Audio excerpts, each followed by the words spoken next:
날마다 솟는 샘물과 함께하는 오늘의 큐티 시간입니다. 3월 24일 수요일 오늘의 말씀은 사도행전 20장 1절로 6절의 말씀입니다. 소요가 그침에 바울은 제자들을 불러 권한 후에 작별하고 떠나 마게도냐로 가니라. 그 지방으로 다녀가며 여러 말로 제자들에게 권하고 헬라에 이르러 거기 석 달 동안 있다가 배 타고 수리아로 가고자 할 그때 유대인들이 자기를 해하려고 공모하므로 마게도냐를 거쳐 돌아가기로 작정하니 아시아까지 함께 가는 자는 베레아 사람 브로의 아들 소바더와 데살로니가 사람 아리스다구와 세군두와 더베 사람 가이우와 및 디모데와 아시아 사람 두기구와 드로비모라. 그들은 먼저 가서 드로아에서 우리를 기다리더라. 우리는 무교절 후에 빌립보에서 배로 떠나 닷새 만에 드로아에 있는 그들에게 가서 이레를 머무니라. 새로운 아침입니다. 아도나이, 하나님은 내 삶의 주인이 되십니다. 우리는 계속적으로 사도 바울의 3차 전도 여행을 살펴보고 있습니다. 사도 바울의 3차 전도 여행의 특징은 집중화였습니다. 에베소라는 도시에서 두란노 소원을 만들어 날마다 아침부터 저녁까지 하나님의 말씀을 집중적으로 가르쳤습니다. 이렇게 2년이 넘게 말씀을 집중화시켜서 가르칠 때 놀라운 일들이 일어났습니다. 진정한 주님의 일꾼들이 탄생했으며 병든 자가 고침을 받고 마귀가 물러갔습니다. 특별히 사도 바울은 사도행전 19장 26절을 보면 사람의 손으로 만든 것은 신이 아니다 라고 가르쳤는데 이 말씀이 능력이 있어 사람들의 마음을 움직이기 시작했고 이 일로 인해서 그 지역에 큰 소동이 벌어졌습니다. 그 이유는 에베소 지역에는 세계적인 아데미 신전이 있었습니다. 이미 말씀드린 것처럼 에베소에 있는 아데미 신전은 세계 7대 불가사의 중에 하나로 손꼽히기도 하는데 실제로 그 규모가 유네스코 보물 1호인 파르테논 신전보다 4배나 더 큰 신전이었다고 합니다. 넓이가 4 내지 5m 정도 되고 높이가 20m 정도 되는 대리석 기둥 127개를 세워서 만들었다고 하는데 그 대리석 기둥 127개도 당시 각국에서 한 개씩 기증을 받아 지었다고 합니다. 그러므로 아데미 신전은 에베소 사람들만의 신전이 아니었고 당시 전 세계인의 신전이었습니다. 해마다 아데미 신을 섬기는 수많은 사람들이 그 신전에서 제사하려고 에베소로 몰려왔습니다. 그래서 에베소에는 그 아데미 신을 은이나 나무로 조각을 해서 팔아 생계를 유지하는 사람들이 많이 있었습니다. 그들을 사도행전 19장 24절에서는 은장색이라고 불렀고 이들은 오늘날로 말하면 노조를 결성했는데 노조위원장은 데메드리오라는 사람이었습니다. 그런 도시에서 사도 바울은 사람의 손으로 만든 것은 신이 아니다 라고 가르쳤고 이 가르침의 능력이 있어 점치는 자들은 자기가 보던 책을 불태우고 주께로 돌아왔는데 그들이 불태운 책값만 은 5만이나 되었다고 성경은 말씀합니다. 당연히 손으로 만든 은장색 아데미 여신의 판매율은 가격이 뚝 떨어졌을 것입니다. 그러자 그 업으로 생계를 유지했던 데메드리오와 같은 업에 종사하는 노조원들은 연극장으로 모여서 바울을 죽이자고 소리 질렀던 것입니다. 저는 그 연극장을 2번 가보았습니다. 야외에 약 2만 5천 명이 들어가는 든든하고 그리고 과학적으로 만들어진 경기장입니다. 지금도 마이크 없이 운동장 가운데 서서 말하면 좌석 맨 뒤에 앉은 사람이 그 말을 들을 수 있습니다. 그것은 지중해 쪽에서 불어오는 바람을 이용하도록 만들었고 돌 의자 밑을 원형으로 만들어서 소리가 공명되도록 했습니다.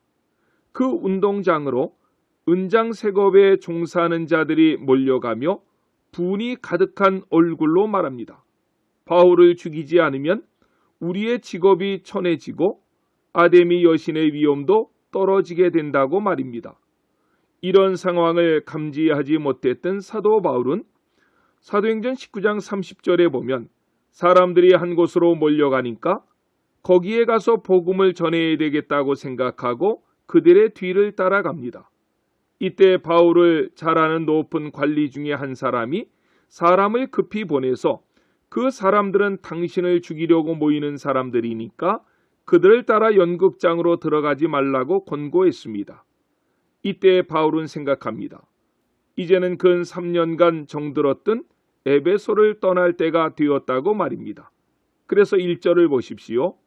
소요가 그침에 바울은 제자들을 불러 권한 후에 작별하고 떠나 마게도니아로 가니라 라고 했습니다.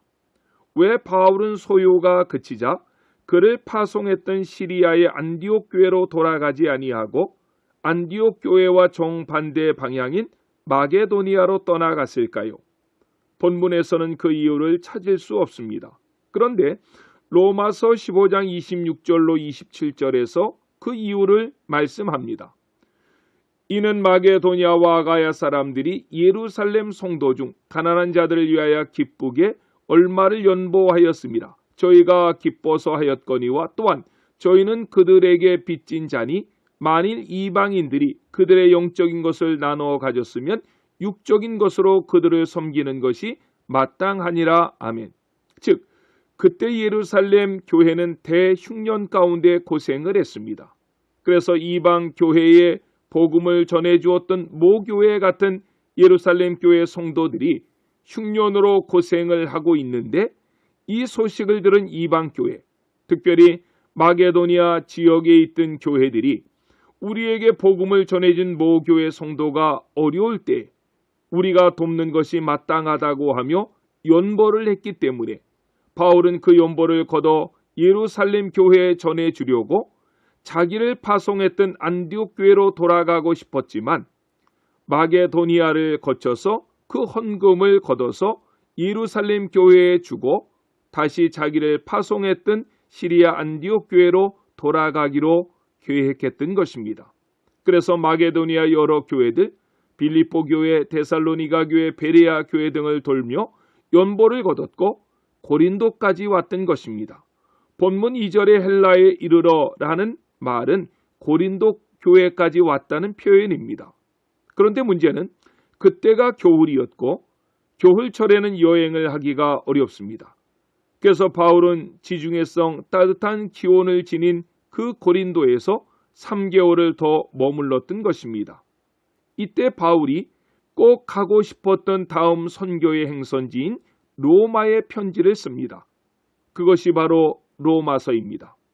겨울이 지나 봄이 오자 바울은 여러 교회들에게서 거둔 헌금을 가지고 배를 타고 예루살렘으로 가려고 하는데 바울 일행이 여러 교회를 돌면서 헌금을 거둔 내용을 알고 있었던 그 지역의 불량자들이 배에서 바울 일행의 돈을 빼앗으려 한다는 정보를 듣고 바울 일행은 아무도 모르게 육로로 마게도니아로 다시 들어가서 그곳을 거쳐 예루살렘으로 향합니다.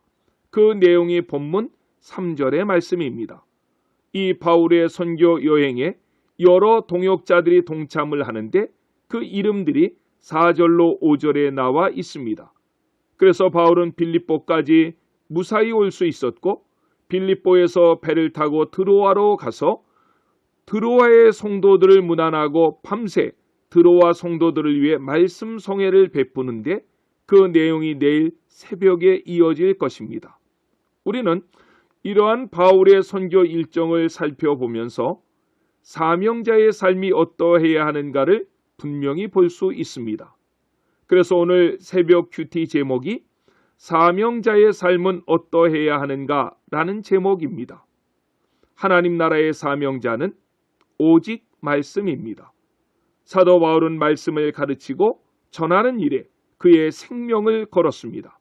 그리고 그는 세워진 교회들 가운데 물질적으로 약한 교회는 물질로 도왔고 영적으로 약한 교회는 말씀으로 굳게 세우는 일을 게을리하지 아니했습니다.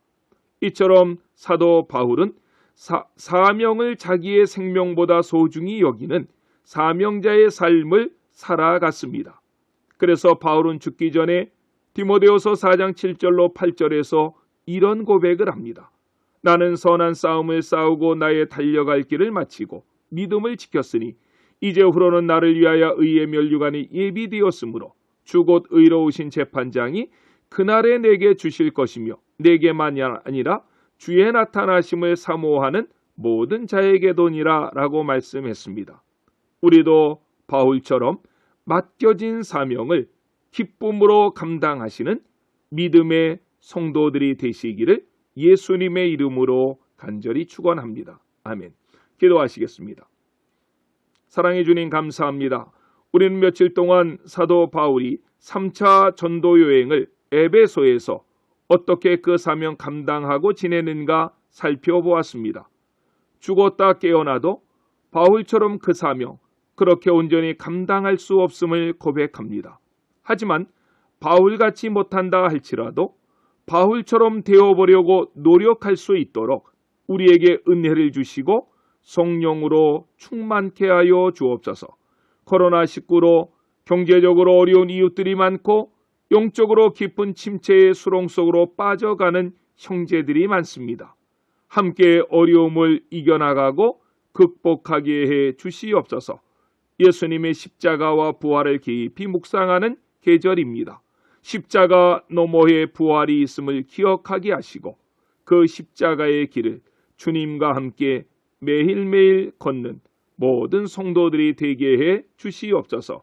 예수님의 이름으로 간절히 기도드렸습니다. 아멘.